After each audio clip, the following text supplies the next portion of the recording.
Hello everyone, welcome back to the channel. My name is Max, I'm 18, I'm a surrealist artist and a small business owner. And today I'm going to be sharing with you my process for making stickers. Does it require you to have loads of specialist stuff?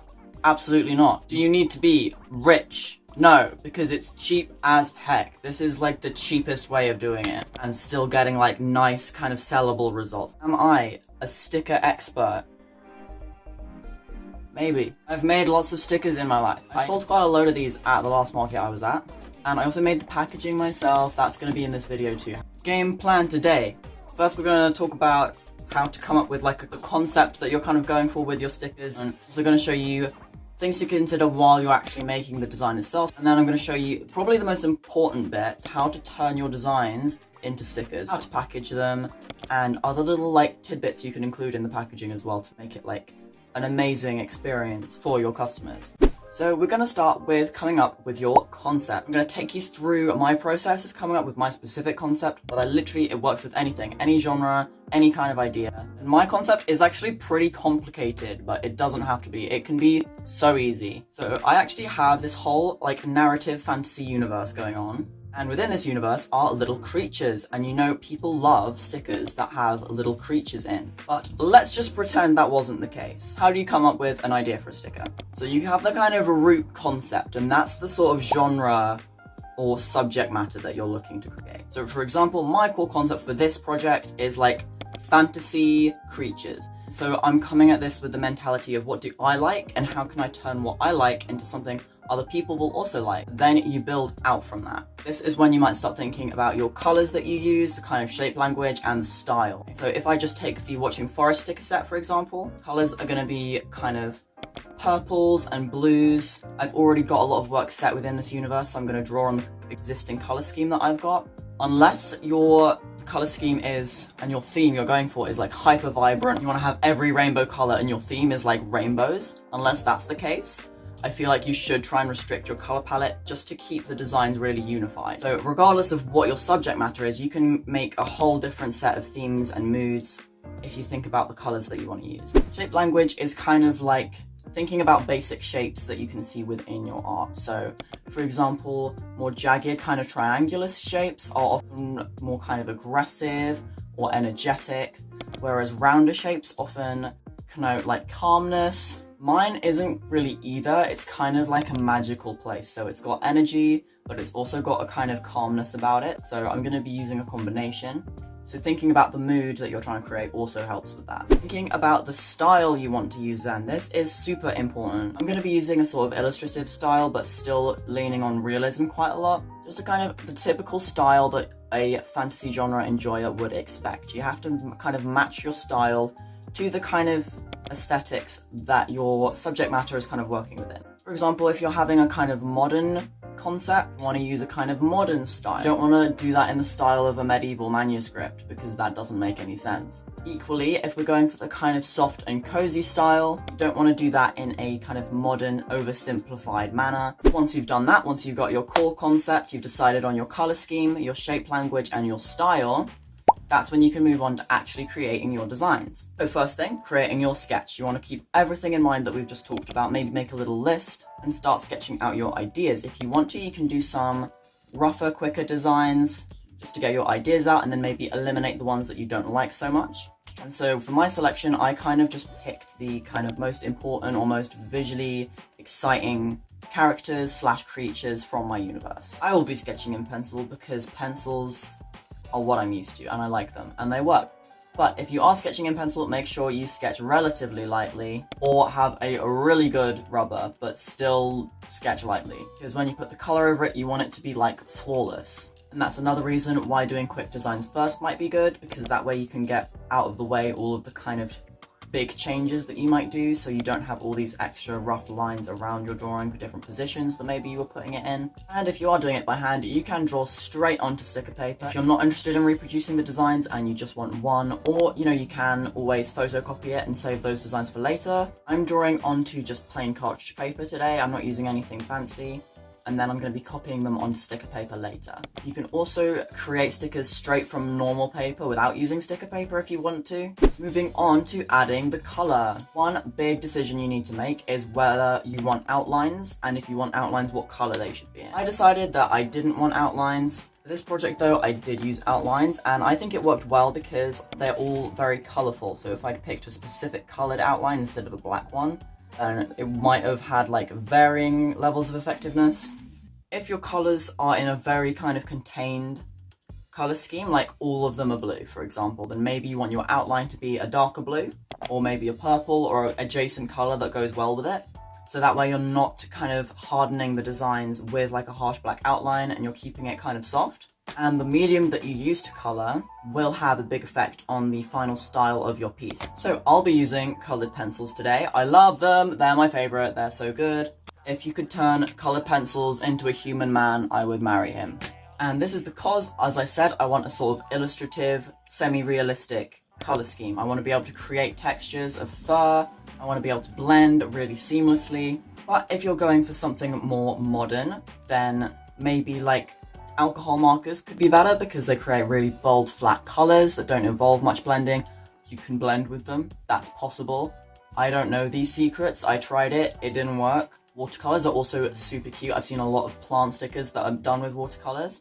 They create that really nice, soft kind of aesthetic look that we were talking about earlier. And I feel like gouache paint is a really versatile medium that you could kind of do any of these in. So, the designs are done, they're finished, you're amazing, you're a skilled artist, and you've created a masterpiece. What do you do next? If you want to create them straight into stickers and you don't want to reproduce them, this is just a personal project for you, you can either just cut them out, because maybe you did them on sticker paper. If you haven't done it on sticker paper, and you just want to make it into a sticker from normal paper, cut it out again, slap it down on some baking paper, draw around it, cover the area you've drawn around in sellotape, and make sure that it overlaps considerably. Using like a thick parcel tape would be best for this, but it works with normal sellotape as well. And then you'll still be able to see through the sellotape the kind of outline that you did. Line it up with your outline, and then very carefully, so there's no creases, cover it back over with sellotape, and then cut it out, leaving a border around the bit with the sellotape. And then you'll be able to just peel it the back off whenever you want to stick it on something. And it is super easy and cheap because you probably have sellotape and you probably have baking paper. If you're someone like me, in the humble beginnings of being a small business creator, you don't have one of those special sticker cutting machines, don't have employees with little scissors to cut them out for you, and you don't have the means to spend like £100 getting stickers made that people might not even buy, and you don't want to spend all your hard-earned money on something that might not end up being a good investment, then this is what you do. Easy peasy. Step 1. Buy sticker paper. It is cheap. You can get the one I use on Amazon. It's cheap, but it's good quality. It's like £4.50 or something like that. I'll leave a link if I remember to. If I don't, someone tell me to, and then I will. You use any kind of photocopier and you just photocopy it straight onto that. You make sure that the paper is facing the correct way so that it'll print onto the the sticky side instead of the peel away side. You might want to do a test print first. If you don't have a photocopier, worry not, neither do I. I just use the one at school for free. I don't know if maybe doing it at work, I don't know, maybe you might get fired if you do it too much. Or if you're at a school where you have to pay to use the printer. But still, paying to use the printer is cheaper than 1, buying your own printer, and 2, getting a company to do it. It's still the cheapest option. If you don't have access to one, I'm pretty sure you can go to a library and use theirs, and it will cost you not that much money. Now, making packaging. This packaging, it's okay. It's quite nice. Give you a little showcase. You've got my name, got little stars, got a little showcase of a couple of the designs in there.